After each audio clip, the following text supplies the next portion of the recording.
नमस्कार, मी सुकुमार शहा. आंबोली येथील एक पवित्र स्थळ हिरण्यकेशी उगमस्थान इथं आपण आलेलो आहोत. खडतर गाडी रस्ता साधारण 3-3.5 किलोमीटर, नंतर सुंदर पेवर ब्लॉकचा रस्ता चालण्यासाठी 500 ते 600 मीटर करून आपण आता या सुंदर जागी आलेलो आहोत. तर चला पाहूया हिरण्यकेशी नदीचे उगमस्थान.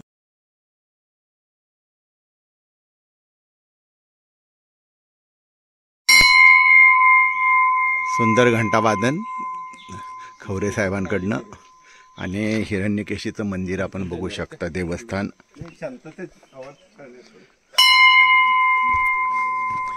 हा सुंदर वृक्ष आहे, इथं मोठा वृक्ष आहे. हे आपण बघू शकतो हिरण्यकेशी नदीचं उगमस्थान.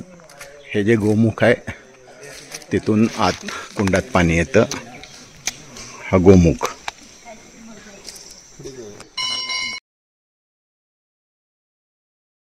हा हिरण्यकेशी देवी किंवा हिरण्यकेशी नदी याचं सुंदर उगमस्थान आणि त्याचा सुंदर परिसर.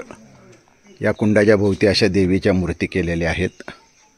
हे कुंड आहे आपण बघितलं.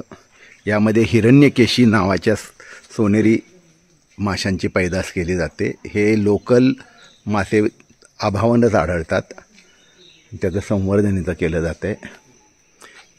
या इकडं अशा गुफा आहेत, नॅचरल गुफा, तुळशी वृंदावन.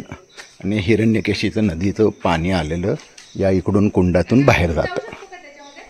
हे हिरण्यकेशीचं उगमस्थान. सुंदर मंदिर आहे, देवी आहे तिथं मगरीवर उभी आहे आणि गणपतीचं शंकराचं आहे. हा दुसरा भाग, गाय वासरू. आणि या बाजूला दत्तगुरू आहेत. मी तुम्हाला हिरण्यकेशी देवी आणि बाकी यांचं जवळून दर्शन घडवतो. देवी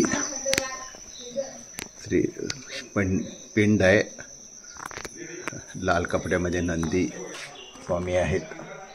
बांधकाम करून त्याचं ओरिजिनल जे आहे केव ती नष्ट केलेली आहे.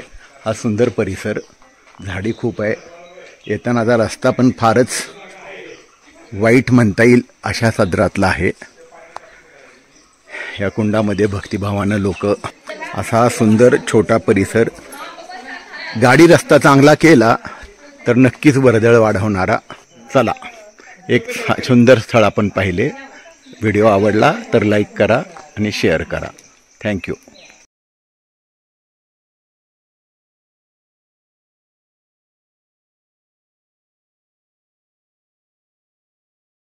नमस्कार, मी सुकुमार शहा. आजराजवळ एका वेगळ्या आगळ्या जागी घेऊन आलो आहे. याचं नाव आहे रामतीर्थ. रामतीर्थ आपण जे सकाळी आंबोलीतनं उगम पावणारी हिरण्यकेशी नदी बघितली, ती वाहत इथं आजऱ्याजवळ येते आणि आजऱ्याजवळ हे रामतीर्थ बनलेलं आहे. अशी आख्यायिका आहे की रामाने इथे वनवासात असताना मुक्काम केला होता आणि जेवण झाल्यानंतर हळदीचा जे काही हात होता तो धुतला. त्यावेळी या धबधब्यामध्ये धुतला आणि तेव्हापासून या धबधब्याचं पाणी पिवळसर दिसतं, अशी आख्यायिका आहे. तर हा तो भाग पावसाळ्यामध्ये खूपच उत्कृष्ट असतो. आता पाणी जरा कमी आहे, तर आपण मंदिर दर्शन घेऊ आणि ही आगळी वेगळी जागा पाहू. हिरण्यकेशी नदी या भागातून वाहत येते पुढं, जी आंबोलीतनं निघालेली आहे. बऱ्यापैकी तिनं रूप घेतलेलं आहे, पण तुम्ही इथं खडके बघू शकता. या खळग्यातून वाहत हा धबधबा नंबर 1 आणि या इथं आहे तो धबधबा नंबर 2. तो पुढून चांगला दिसतो आणि ही वाहत इकडून पुढे आजरा शहराच्या साईडनं पुढे जाते. अशी ही हिरण्यकेशी नदी, रामतीर्थ. पावसाळ्यात ह्याचं उग्र रूप बघण्यासारखं असतं, तर नक्की पावसाळ्याला इथे भेट देण्यासाठी यावे आपण. हा सुंदर धबधबा. हे पांढऱ्या चाफ्याचं मोठं झाड आहे. आपण त्यावर फुलं बघू शकता पांढऱ्या चाफ्याची. प्रचंड झाड आहे. आणि हा धबधबा झाडी असल्यामुळे आपल्याला पूर्ण दिसत नाही.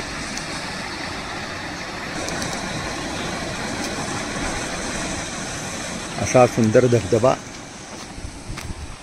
पावसाळ्यात उग्र रूप पाहण्यासाठी इथं शासनाने हा ओव्हरब्रिज केलेला आहे. पुलावरून पुढे जाऊन आपण तो छान बघू शकता. आणि या पुढे छोटेखानी मंदिर आहे. हा छोटा धबधबा, सुंदर परिसर आहे. आणि हे श्री राम मंदिर रामतीर्थ आजरा, शंकर आणि स्वामी विवेकानंद यांचे सुंदर पुतळे इथं केलेले आहेत. तुळशी वृंदावन. आणि हे राम मंदिर. श्रीराम जय जय जय राम.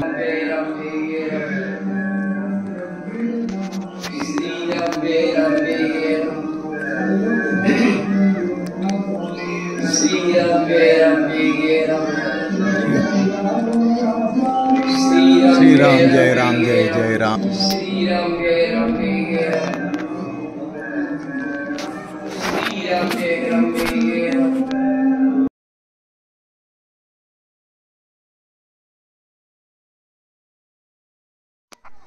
हे महादेव मंदिर रामतीर्थ आजरा इथला महत्त्वाचा भाग म्हणजे ते पुरातन मंदिर आहे. आणि या मंदिरामध्ये प्रचंड असा म्हणता येणार नाही, पण मोठा नंदी आहे. हे एक पुरातन शिवलिंग, त्यातला शाळीग्राम बघू शकतो आपण.